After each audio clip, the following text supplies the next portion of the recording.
বন্ধুরা, আজকে কোনো রেসিপি নিয়ে আসলাম না। আজকে দুপুরের মেনুতে কি রান্না হয়েছিল তোমাদের সাথে শেয়ার করে নিলাম।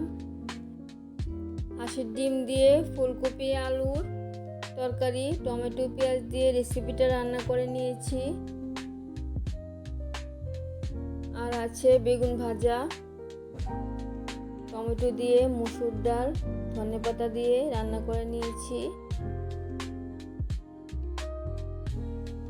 আর আছে বিটরুট ভর্তা, কালো জিরে শুকনো লঙ্কা ফোড়ন দিয়ে ভর্তাটা রান্না করে নিয়েছি।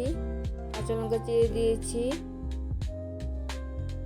আর ধনেপাতা বাটা, রসুন কাঁচা লঙ্কা দিয়ে ধনেপাতা পেস্ট করে নিয়েছি। ধনেপাতা বাটাটা কাঁচা সরিষার তেল দিয়ে ভাত দিয়ে খাবো। আজকে দুপুরের সিম্পল মেনু তোমাদের কেমন লেগেছে কমেন্টে জানাবে। রেসিপিগুলি ভালো লাগলে একটা লাইক দিয়ে দেবেন।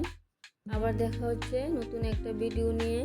সবাই ভালো থাকবেন, সুস্থ থাকবেন। ধন্যবাদ সবাইকে।